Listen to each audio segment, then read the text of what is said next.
Dear students of class 8, so I welcome you all for hopefully the last part, I guess, chapter number 23 the judiciary का last part लेते हैं आज। और सारे basic जो topics थे हमारे इस चैप्टर के वो हमने एक्सप्लेन कर दिए। एक सबऑर्डिनेट कोड्स का टॉपिक रह गया, वो आज कैरी ऑन करते हैं। So let's get started. और सबऑर्डिनेट कोर्ट्स क्या होते हैं हमने आपको बताया, सुप्रीम कोर्ट्स के बारे में हमने आपको बताया, हाई कोर्ट्स के बारे में। अब हम आपको बताएंगे लोअर कोर्ट्स और दी सबऑर्डिनेट कोर्ट्स के बारे में। A state is divided into smaller administrative divisions called the districts. आपको पता है ये बात, छोटे छोटे टाउन्स डिस्ट्रिक्ट में बटे हुए हैं हमारी administrative divisions. The court in the districts are the subordinates to the high court of the state. समझ गए? तो ये दिस इज द पॉइंट।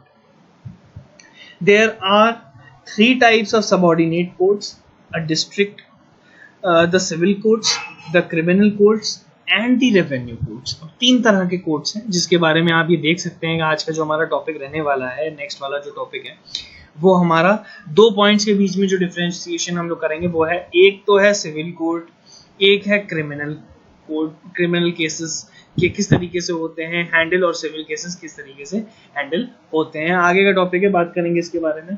तो एक है सिविल कोर्ट, एक है क्रिमिनल कोर्ट और दूसरा लास्ट वन है revenue court. The highest civil court in a district is that of the district जज। मतलब जो हमारे यहाँ पे डिस्ट्रिक्ट जज होते हैं उनका कोर्ट होता है civil court. He or she has the power to try civil cases, मतलब वो सिविल केसेस सारे हैंडल कर सकते हैं, and to hear the appeals. The less important cases are decided by the sub judges। मतलब जो सब जजेस होते हैं, जो नीचे के उनके लोअर लेवल के जजेस होते हैं, वो हैंडल करते हैं, एंड दी मुंसिफ वो हैंडल करते हैं सारे cases. The highest district court to try criminal cases is that of the session जज। सेशंस जज। Criminal cases are those cases that deal with the theft, kidnapping, murder and other type of crimes।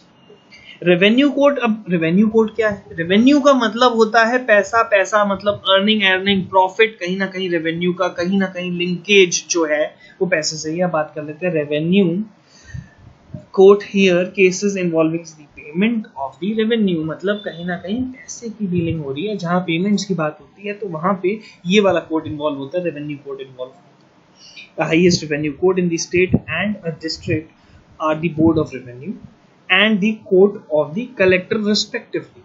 तो ये court of the board of revenues जो है वो जज करते हैं इस कोर्ट में।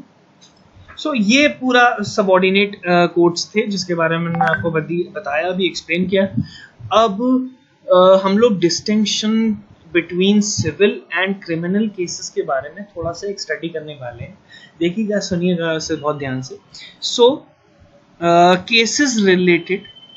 केसेस जो है हमारे related to the dispute, cases related to disputes regarding properties और इनहेरिटेंस और वायलेशन ऑफ कॉन्ट्रैक्ट। मतलब अगर कोई कॉन्ट्रैक्ट तोड़ता है, वायलेशन का मतलब होता है खारिज करना उस कॉन्ट्रैक्ट को, तो किसी भी कॉन्ट्रैक्ट का वायलेशन जो है वो सिविल केसेस के अंदर आता है।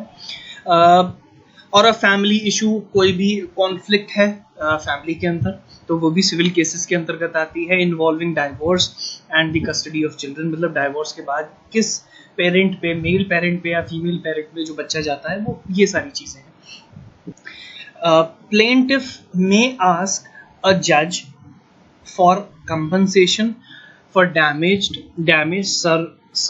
तो प्लेंटिफ बेसिकली क्या होती है? मे ask the judge for the compensation for damage suffered because of someone else's fault। मतलब किसी और की गलती पर अगर कुछ हुआ है तो उसके रिगार्डिंग जो कंपनसेशन बनता है, जो पैसे बनते हैं, उसको लेना। प्लेंटिफ का मतलब होता है someone who brings the case against someone in the court of law। मतलब अगर किसी ने किसी का कोई प्रॉपर्टी हर्ट करी है या फिर डैमेज करी है तो उसके अगेंस्ट पे कंपनसेशन लेना। क्रिमिनल केसेस के बारे में बात करते हैं। Cases relate to the act of attempt of theft, kidnapping, murder and other types of crime। ये सारे आते हैं क्रिमिनल केसेस के अंदर। The guilt or innocence of the accused is decided by the judge or a jury based on the evidence presented during the trial। अब क्या होता है कि अगर जजेस जो है अगर फाइंड करते हैं कि अगर उनको मिलता है कि ये बंदा जो है वो अपनी गलती पे उसको अफसोस है या फिर उसने गलती की है या वो इनोसेंस मतलब वो गलती नहीं करी है उसने, तो उसके अकॉर्डिंग में जो भी एविडेंस मिलता है उन्हें, जो भी सबूत मिलते हैं उसके अकॉर्डिंग में डिसीजन होता है और उस पर सजा दी जाती है या फिर उसको बाइज्जत बरी कर दिया जाता है या फिर बेल मिल जाती है, खत्म कर दिया जाता है, वो केस वाइंड अप कर दिया जाता है। So this was all about the criminal cases and the civil cases. Thank you so much for watching this video और यहीं पर आपकी चैप्टर की फिनिशिंग करते हैं। This was all about the chapter.